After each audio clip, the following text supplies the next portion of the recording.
হর হর মহাদেব, জয় মা কালী। রাশিতে শনি ও মঙ্গলের ২০ যোগ, দ্বিতীয়ায় উচ্চ রবি, তৃতীয়ায় স্বগৃহে শুক্র, রাশি ও লগ্নাধিপতি বৃহস্পতি চতুর্থে।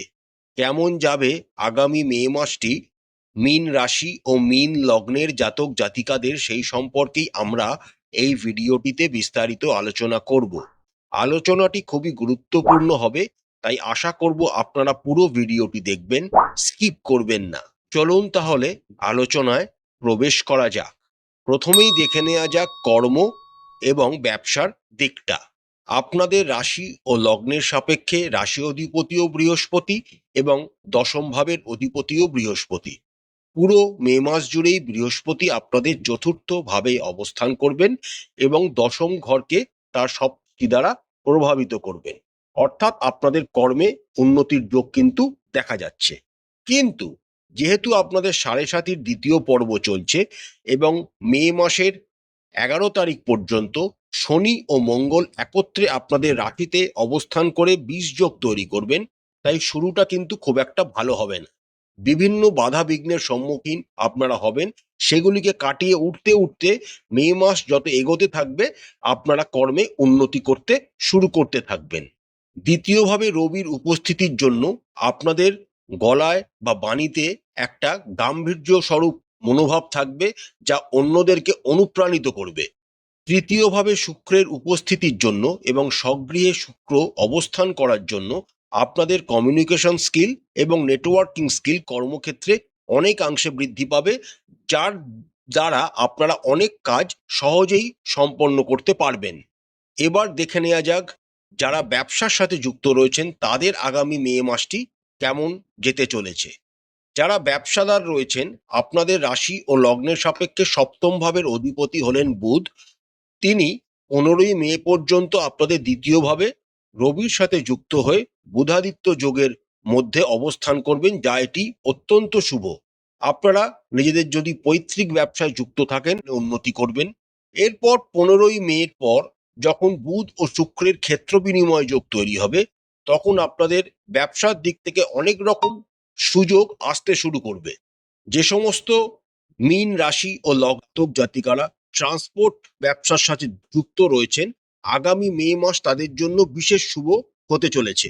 এছাড়া financial sector, luxurious product sector, education related কোনো, মেডিসিন রিলেটেড কোনো ব্যবসার সাথে যারা যুক্ত রয়েছেন, আগামী মে মাস তাদের জন্য খুবই শুভ। এবার দেখে নেওয়া যাক অর্থনৈতিক দিকটা আগামী মে মাসে আপনাদের কেমন কাটতে চলেছে। আপনাদের রাশির সাপেক্ষে দ্বিতীয় ভাবের অধিপতি মঙ্গল এবং একাদশ ভাবের অধিপতি শনি একত্রে মে মাসের ১১ তারিখ পর্যন্ত আপনাদের রাশিতেই অবস্থান করবে। এটা যেমন শনি মঙ্গলের একটা ২০ যোগ, তেমনি দ্বিতীয় ভাবের অধিপতি ও একাদশ ভাবের অধিপতি একসাথে থাকার জন্য এটি একটি আবার সুন্দর ধনযোগও সৃষ্টি করছে। অর্থাৎ অর্থনৈতিক শ্রীবৃদ্ধি আপনাদের কিন্তু হতে দেখা যাচ্ছে।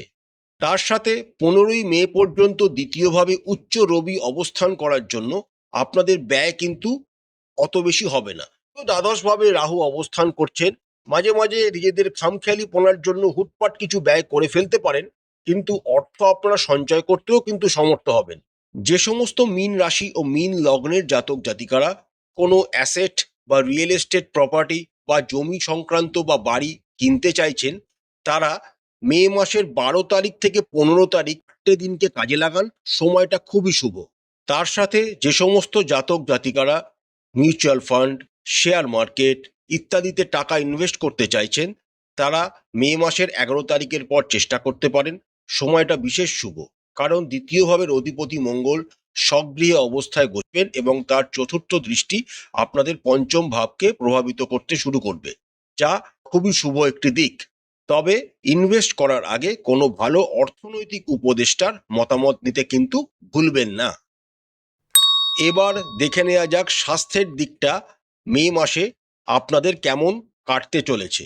আপনাদের রাশিতে শনি মঙ্গলের অবস্থান থাকার জন্য হট করে মাথা গরম হয়ে যাওয়া, হট টেম্পার্ড হয়ে যাওয়া, উচ্চ রক্তচাপ বেড়ে যাওয়া, রক্তের কোনো সমস্যা, হাঁটাচলা করতে গিয়ে পড়ে যাওয়া, মাথায় চোট লাগার মতো সমস্যা কিন্তু হওয়ার সম্ভাবনা রয়েছে। তাই মে মাসের ১১ তারিখ পর্যন্ত সাবধানতা অবলম্বন করা একান্ত জরুরি।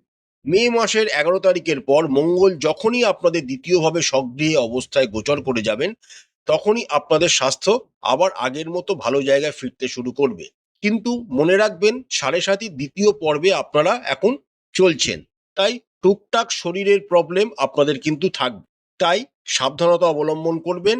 মে মাস যত এগোতে থাকবে, আপনাদের শরীর স্বাস্থ্যের উন্নতি আপনারা পরিলক্ষিত করতে থাকবেন। এবার দেখে নেওয়া যাক প্রেম ও বিবাহেটা। আপনাদের রাশি ও লগ্নের সাপেক্ষে পঞ্চম ভাবের ওপর কোনো রকম নেগেটিভ গ্রহের ইম্প্যাক্ট না থাকার জন্য আপনাদের কিন্তু প্রেম জীবন আগামী মে মাসে যথেষ্ট শুভ।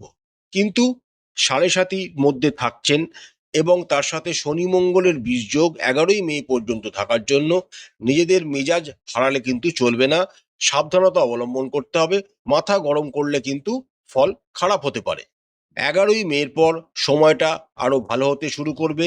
মঙ্গলের চতুর্থ দৃষ্টি আপনাদের পঞ্চম ভাবকে প্রভাবিত করতে শুরু করবে। তার সাথে দেবগুরু বৃহস্পতি চতুর্থ ভাবে অবস্থানের জন্য আপনারা নিজেদের পরিবারকে প্রেম সম্পর্কীয় বিষয়ে এই সময় জানাতে পারেন।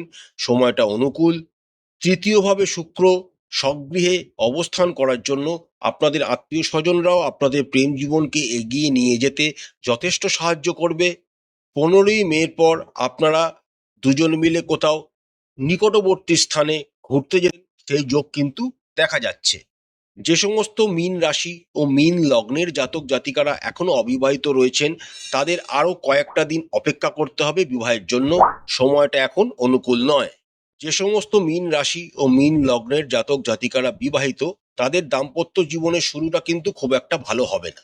তার কারণ আপনাদের রাশিতে শনি মঙ্গল অবস্থান করছেন এবং এই দুইটি ক্রূর গ্রহের সপ্তম দৃষ্টি আপনাদের সপ্তম ভাব কন্যা রাশিকে কিন্তু প্রভাবিত করছে। যদিও সপ্তম ভাবের অধিপতি বুধ অনুকূল অবস্থানে গোচর করছেন, তাও আপনাদের কিন্তু সাবধানতা অবলম্বন করতে হবে। নিজেদের মেজাজকে সংযম বজায় রাখতে হবে। মাথা গরম করা, হুটপাট কোনো খারাপ কথা বলে দেওয়া ইত্যাদি কিন্তু আপনাদের ঘটতে পারে। 11 মের পর আপনাদের দাম্পত্য জীবনের উন্নতি ঘটবে। 15 মের পর যখন বুধ ও শুক্রের ক্ষেত্র বিনিময় যোগ হবে, তখন আপনারা পরিবারকে নিয়ে এবং নিজের জীবনসঙ্গীকে নিয়ে কোনো ভালো জায়গায় ঘুরতে যেতে পারেন, সেই যোগ কিন্তু দেখা যাচ্ছে। এছাড়া যে সমস্ত মীন রাশি ও মীন লগ্নের জাতক জাতিকারা সদ্য বিবাহ করেছেন, তাদের কনসিভ করার জন্য আগামী মে মাসটা যথেষ্ট শুভ। এবার দেখে নেওয়া যাক পারিবারিক জীবন আপনাদের কেমন কাটতে চলেছে। আপনাদের রাশির সাপেক্ষে দ্বিতীয় ভাবের অধিপতি মঙ্গল রাশিতেই অবস্থান করবে এবং শনিযুক্ত অবস্থায় গোচর করবেন। সুতরাং মে মাসের 11 তারিখ পর্যন্ত পারিবারিক জীবনে কিন্তু উত্থান পতন থাকবে। 11 মের পর মঙ্গল যখন দ্বিতীয় ভাবে গোচর করে যাবেন, তখন পারিবারিক জীবনের উন্নতি আপনারা দেখতে পাবেন। এমনকি পারিবারিক কোনো বড় সম্পত্তি ক্রয় করার যোগও এই সময় দেখা যাচ্ছে।